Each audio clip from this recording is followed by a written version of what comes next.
think after this one, guys, we'll start looking at see if there's anything going on interesting on Local Live. I'll record it, but if there's nothing interesting, I'll just delete the recording. So I want to hear what their opinions about LPM. Hi, my name's Chris. I live in Australia.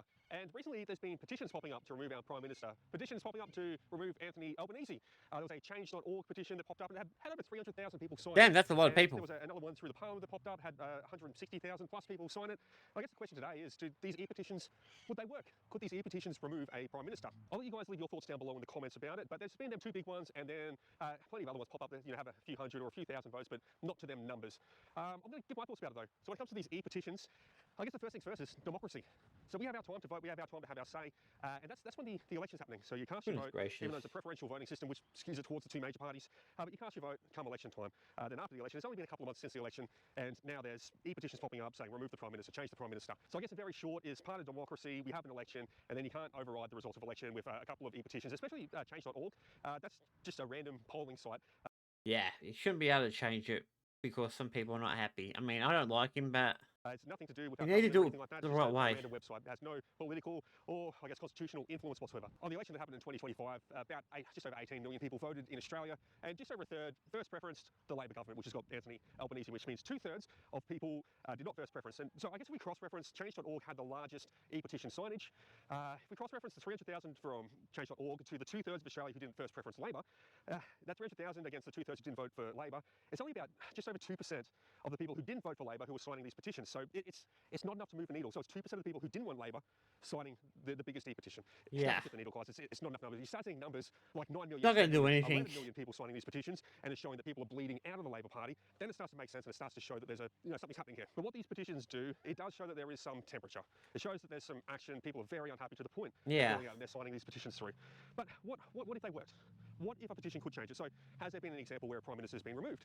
And if we go back to 1975, Gough Whitlam was the Prime Minister of Australia, the Labor Prime Minister, and then essentially the opposition was all in Senate at the time. So the Senate blocked Gough Whitlam from being able to use government spending. So the Senate blocked the budget, essentially, which led to a complete government jam-up, and it led to Malcolm Fraser overthrowing Gough Whitlam.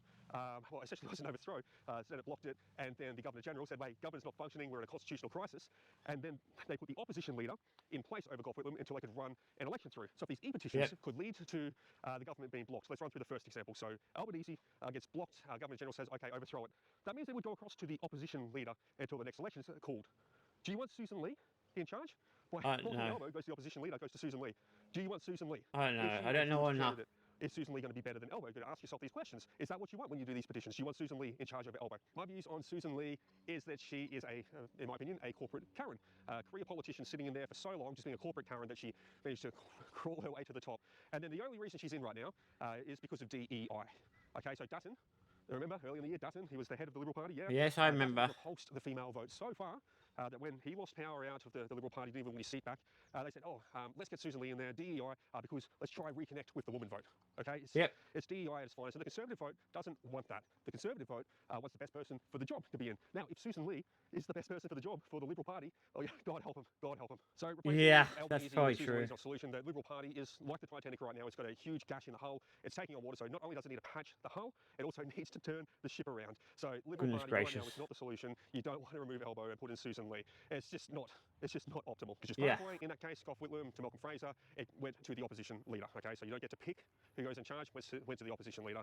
So it would go from Albanese to Lee. Okay, so if it doesn't go to the opposition, what if it went to an internal party overthrow? Kind of like what we saw with Gillard and Rudd, where Labor repositions their Prime Minister across. What if it goes down that path? So currently we have Albanese in, and then Labor's going to pick someone new. Who do you want? Do you want Penny Wong? Do you want Chalmers? Why not? Do you want Tony Burke? Do you want Tony Burke to be the next Prime Minister? Who do you want them to pick? I think realistically, we're probably going to get Richard Marles come in. He's a Deputy PM right now, and he's a Minister for Defence. How much do you know about Richard Marles? Well, you know, Richard Marles, very quiet, isn't he? He's a career politician, joined up with Young Labor back in his early days in university. Did some very small stints around. I think he worked for Gordon Slater as a lawyer just for a little bit. Then he's straight back into the political system all the way through. And he has just been playing politics for decades at this point. Just running through, trying to get power grab after power grab. And he's like the nuclear submarine. I'm getting it, guys. I'm getting it. Very quiet from the depths of the Labor Party, has slowly raised up to the top. And he's just sitting there quiet from the depths like a submarine, slowly rising to the top, trying to not make any ripples. The ripples being what we that people can see up the top, trying to Yep. make any ripples or anything like that, no disruptions, and he's just waiting. So after his script videos, guys, we're just going to watch random buck videos. To be the next No more political stuff.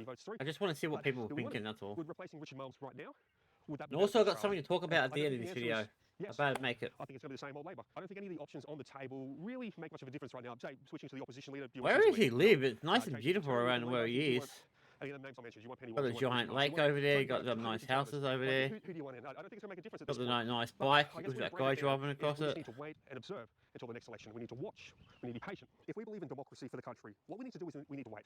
We need to wait. We need to watch. Unfortunately, that's the case. What these politicians do over the next couple of years to the next election. We need to create noise about what we don't like. We need to vent our frustrations. We need to create space for politicians out there to be able to talk, to be able to have the discourse, to be able to have the conversations of what we're frustrated about, what we don't like. Because if we stay quiet across this time, if we don't talk about it, we let the politicians set the rules and frame what they want to talk about and frame the agenda, and we're quiet, well, the politicians who would speak up, the ones who would step into the spaces that we create, are not going to be able to. They're going to sit there, they're going to toe the party line. So we need to create disruption in the conversation. We need to reframe the conversations. We need to vent our frustrations out there. We need to tell people, make noise, because it creates the space. It creates the space for other politicians who would change stuff to be able to speak for us. A lot of people say there is no political solution, but I think there is. There's always a political for these conversations, for this discourse, for this political solution to occur. This country is currently wounded in a battlefield. As us, the citizens that are out there on the country, and we're applying the bandages, we're applying pressure to the wound to stop the bleed. This country's bleeding out. And what we need, we're screaming for a medic. We're screaming for a medic to come in and help. We're bleeding in the trenches here, guys. We need to create the space and the pathway for the medic to come through the battlefield to the wounded, to put the bandages on properly, to apply the pressure for us, to patch the wounds and hopefully get us back on our feet. That's what we want at the end of the day. We want to get back on our feet. We want this country up and running again. And unfortunately, the space is not being created. The space is being suppressed. We need the medic. We need to put the pressure on. We need to get back on our feet for this country. Yes, we do, guys. That's exactly what we need to do. If we don't get that medic soon, well, I'll let you picture what the death of a nation looks like. But leave your thoughts down below. Do you think petitions can make a difference? Do you think we just need to keep applying upward pressure until the next election? What are your thoughts? Is there a political solution? Yeah, I think pushing pressure onto them is probably your best bet. I don't think the Patreon, what's it, Patreon or whatever they call it, the website, I don't think that's going to happen at all, personally.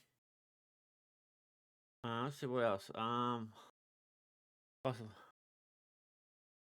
You know what? I don't think there's really anything else I really want to watch at the moment. I mean, he does make a lot of videos, but he doesn't make them like daily or anything. But yeah, I think I'll leave him alone. That was a good video, and he's right for most of it. I mean, we do need. I think we do need to get rid of the admo, but we need to do it the right way. We can't just, get rid of him and replace him with the opposition. Apparently, they're probably going to be no better than he is, or even worse. I mean, you don't know what they could do. But yeah, that's about it. I'm going to watch some locale, guys, and then we'll probably see what else we'll watch, and then we'll finish up.